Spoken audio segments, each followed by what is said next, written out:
பெரும்பாலும் வந்து ஆந்திராவுக்கு முக்கியத்துவம் கொடுக்குறாங்க. அதே போல கூட்டத்தில் இருக்கக்கூடிய குஜராத்துக்கும் அதே போல பீகாருக்கு முக்கியத்துவம் கொடுக்குறாங்க. மற்ற மாநிலத்துக்கு தமிழ்நாட்டு இந்த பட்ஜெட்ல இடமே பெறல அப்படின்னு சொல்லியிருக்காங்க. நான் இப்போ ஆந்திராவிலேருந்து தான் வர்றேன். விஜய் உங்களுக்கு ப்ரெஸ் மீட்டுக்கு முன்னாடி இன்றைக்கி எப்படி இங்கே ஜிதேந்திர பிரசாத் வந்து ப்ரெஸ் கான்ஃபரன்ஸில் பட்ஜெட்டை கொடுத்தாரோ அதே போல் தான் ஆந்திராவில் விஜயவாடாவில் நான் இந்த ப்ரெஸ் கொடுத்துட்டு தான் வர்றேன். இங்கே ஒரு பட்ஜெட் என்பது இந்தியாவுக்கான மாநிலம் தேசியம் முழுவதுக்கான பட்ஜெட். தமிழ்நாடு பட்ஜெட் தாக்கல் செய்தார்கள்.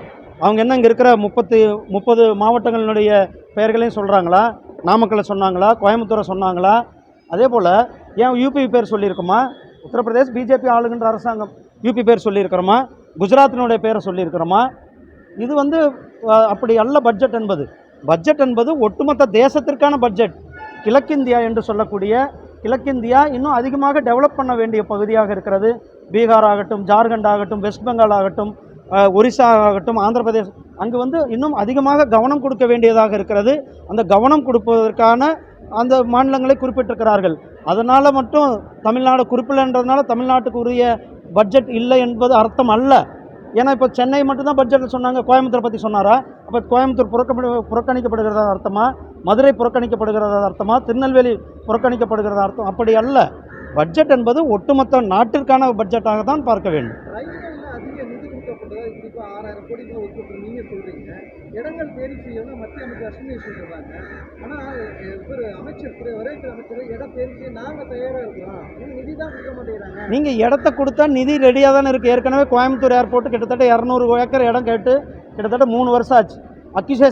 லேண்ட் அக்யூசேஷன் எடுத்து இன்றைக்கி வரலும் இடத்த கொடுக்கல. இது நம்ம இருக்கிற சென்னை ஏர்போர்ட்டினுடைய 200 ஏக்கர் இடம் கேட்டிருக்கிறோம். அந்த இடத்தையும் இன்றைக்கி வரலும் அவங்க கொடுக்காமல் இருக்கிறார்கள். அதே போல் மேட்டுப்பாளையத்திலிருந்து அன்னூர்லேருந்து சத்தியமங்கலத்திற்கு இடத்த எடுத்து 2 வருஷம் ஆகுது. இன்னும் இடத்த வந்து அரசாங்கத்துக்கிட்ட ஒப்படைக்கல. இது மாதிரி நான் சின்ன உதாரணங்கள் சொல்கிறேன். இது மாதிரி தமிழ்நாடு முழுவதுமே இவர்கள் கேம் விளையாண்டு கொண்டு இருக்கிறார்கள். கோயம்புத்தூர் ஏர்போர்ட்டை பொறுத்தளவுக்கு இடத்த எடுத்து விவசாயிகள் எடுத்து 2-3 வருஷம் ஆகுது.